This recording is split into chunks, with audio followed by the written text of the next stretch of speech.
Hai guys, selamat datang kembali di channel Oyen GG.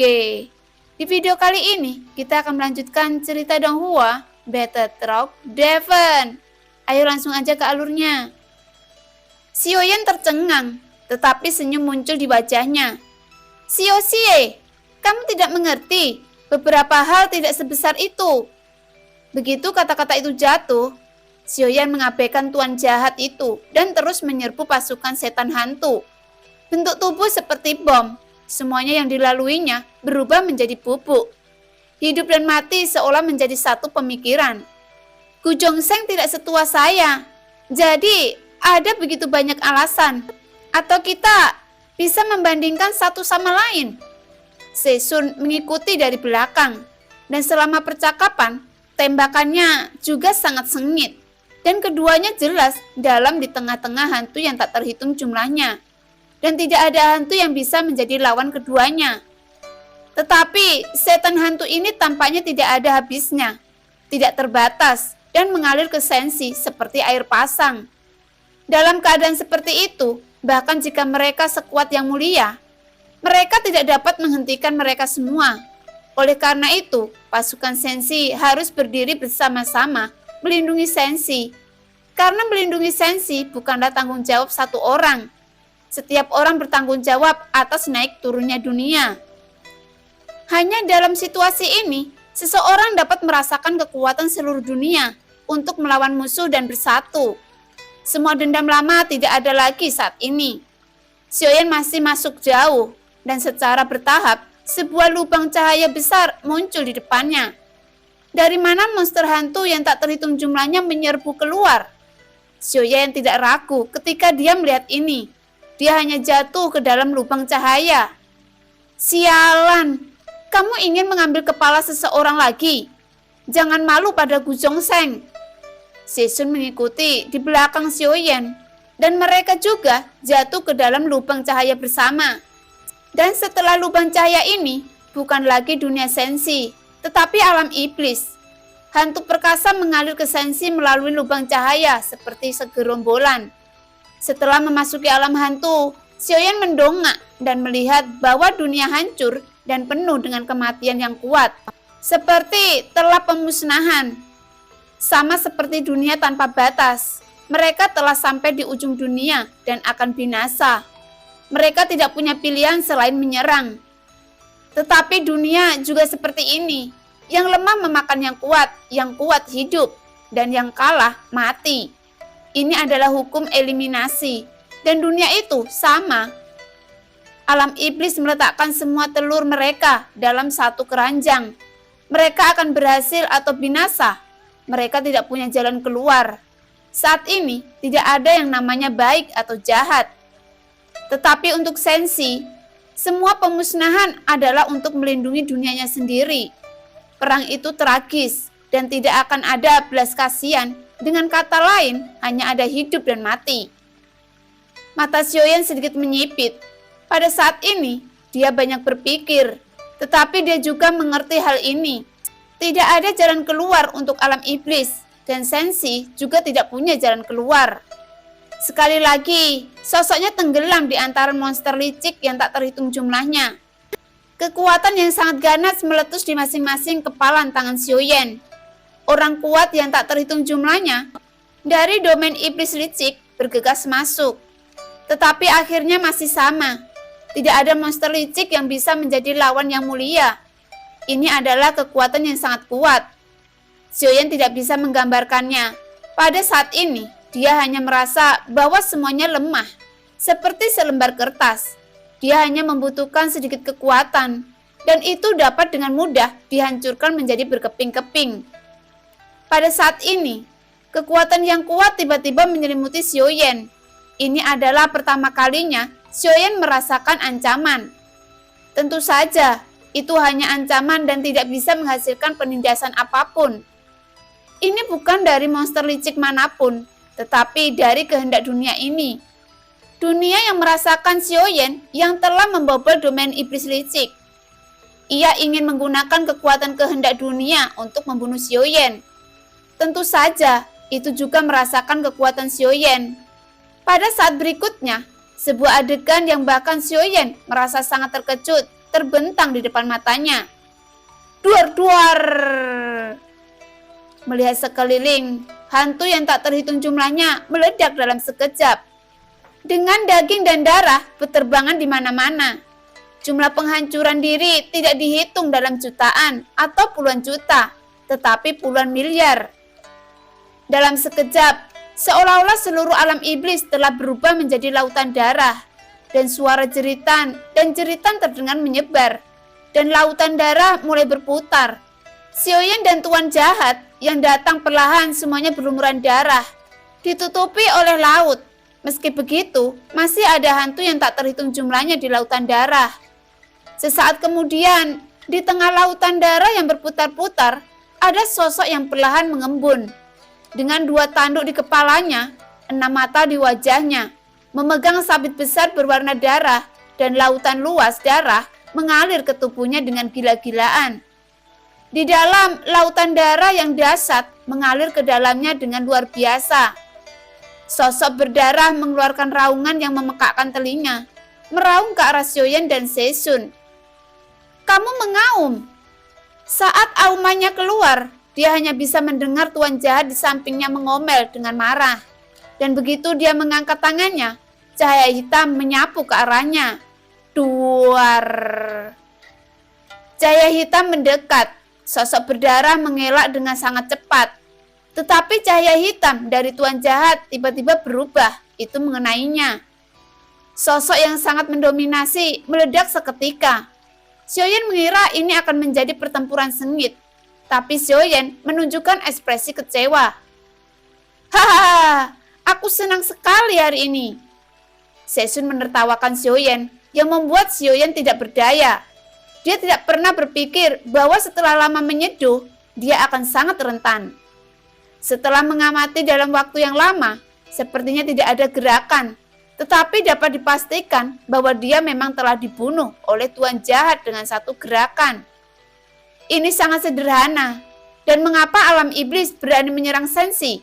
Xiaoyan tersenyum tak berdaya. Sama seperti sosok tadi, alam iblis tampak rentan terhadap Sensi. Itu akhirnya, beri aku semangat. Seisun meraung. Saat berbicara, Seisun melemparkan beberapa pukulan ke arah langit. Dan saat berikutnya, seluruh kehampaan runtuh seperti cermin.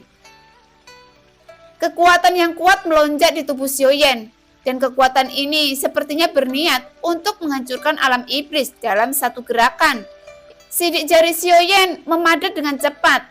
Tentu saja Xiaoyan tidak memahami sidik jari ini, tetapi dia menggunakannya secara alami, dan itu adalah sarana yang dimiliki oleh Yang Mulia. Aura biru meluap dari tubuhnya, dan sesaat kemudian, sosok biru besar terbentuk di belakang Xiaoyan. Matanya penuh dengan cahaya menyilaukan. Sinar cahaya di kedua mata melonjak, seolah menembus seluruh alam iblis. Di bawah cahaya, alam iblis runtuh dengan cepat. Dan hantu yang tak terhitung jumlahnya bergegas menuju lubang cahaya dengan lebih panik. Tetapi mereka benar-benar tahu bahwa akhirnya adalah pengaturan. Tidak ada keraguan bahwa alam iblis akan dikalahkan. Xiaoyan melihat sosok biru besar di belakangnya, menatap mata itu, dan tiba-tiba matanya sedikit membeku. Mungkinkah ini tubuh asli Goyan? Xiaoyan bergumam kaget. Sialan! Menghancurkan kampung halaman orang lain tanpa mengambil kepalanya. Seisun melototi Xiaoyan dengan marah saat ini. Dan segera dia juga membuat langkah yang menentukan. Dan alam iblis dengan cepat runtuh. Xiaoyan telah membayangkan betapa kuatnya Yang Mulia dari rumor yang tak terhitung jumlahnya.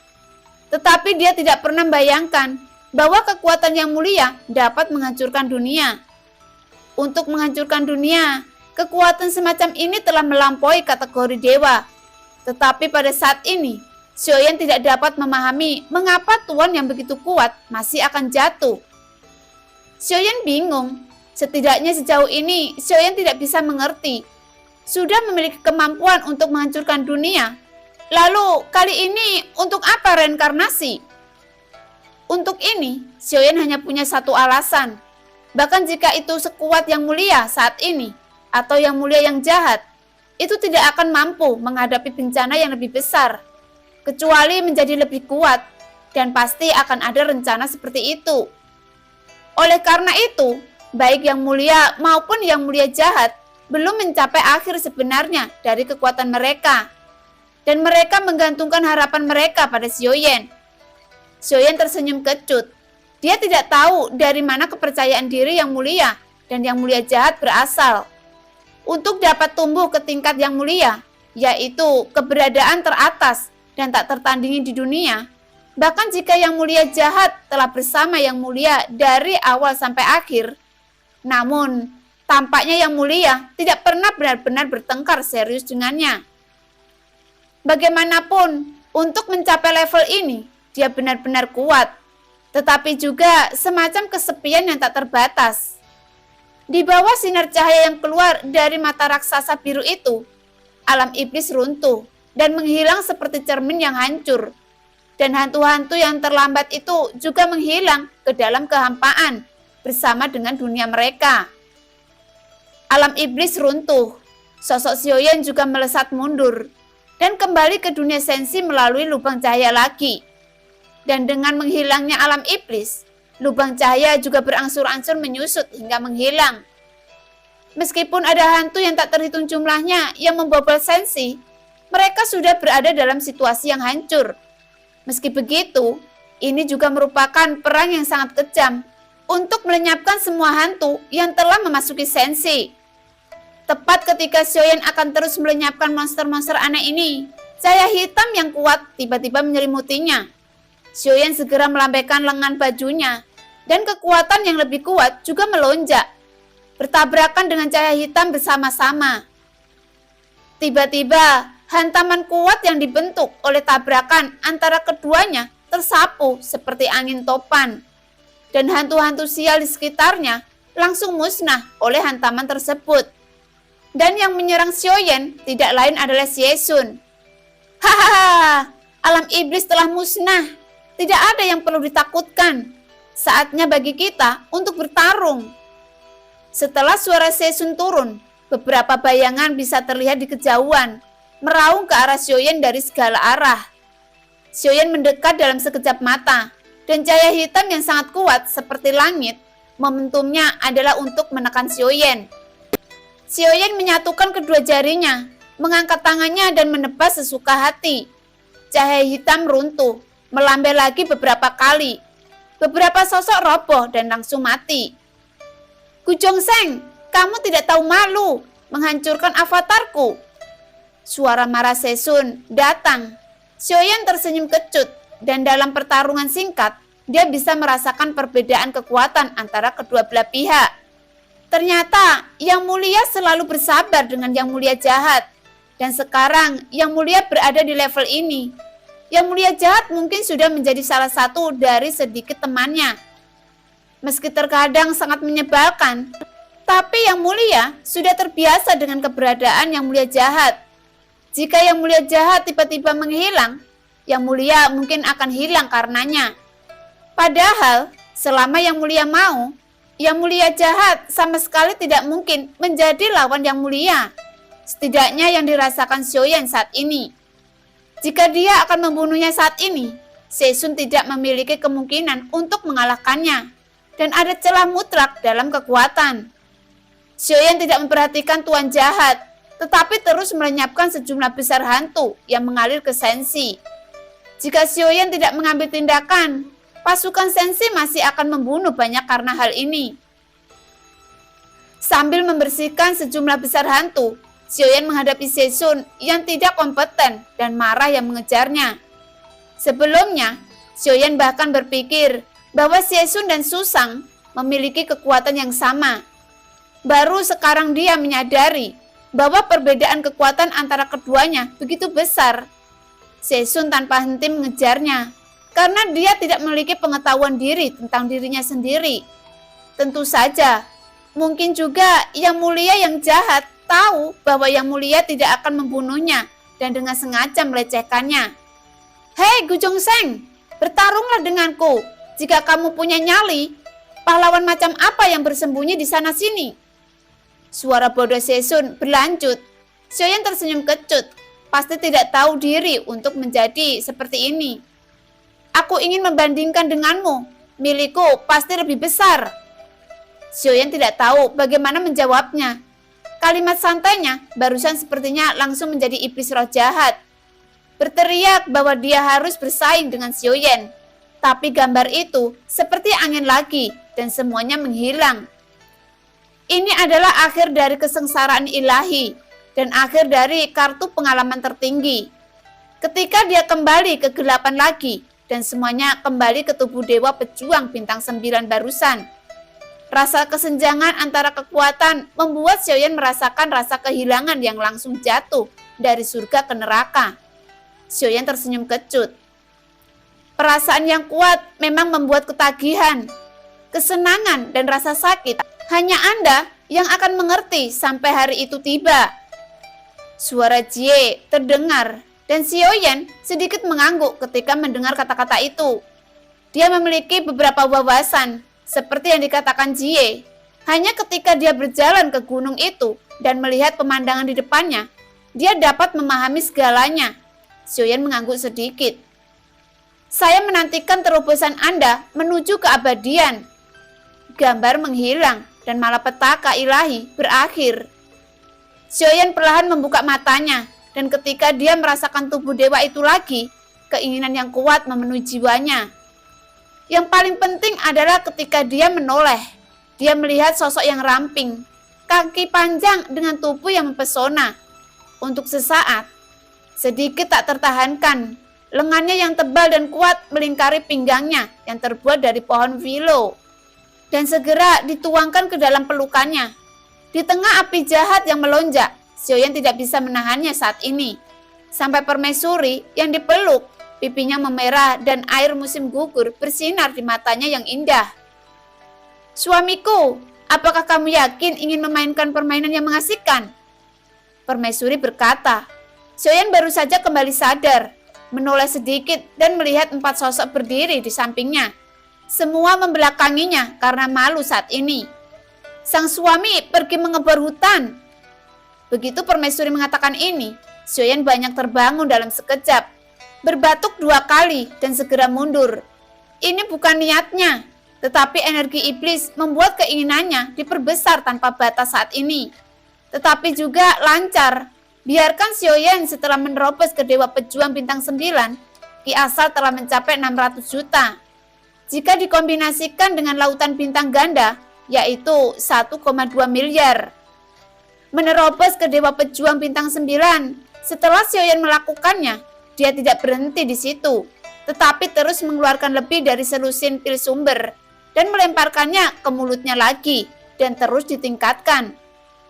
Apakah ada untungnya? Xiaoyan bertanya tiba-tiba. Yuto tahu apa yang dibutuhkan Xiaoyan, dan segera melangkah maju. Dengan telapak tangannya terbentang, sungguh mengherankan bahwa ada 2 cincin penerima. Senju juga mengerti, mengetahui bahwa Xiaoyan memiliki kebiasaan mengumpulkan cincin. Ini adalah satu-satunya kesempatan untuk menjilat Xiaoyan. Jika dia ingin bertahan hidup, terserah Xiaoyan menghargainya atau tidak. Senju juga melangkah maju, merentangkan telapak tangannya, dan ada 7 atau 8 cincin penerimaan. Selama Xiaoyan menutup matanya dan menerobos, dia tidak menganggur, dan dia tidak melepaskan mereka yang lewat atau mendekatinya. Membunuh dan kemudian dengan hati-hati karena takut menghancurkan cincin itu. Lagi pula, mempersembahkan cincin itu adalah satu-satunya kesempatannya.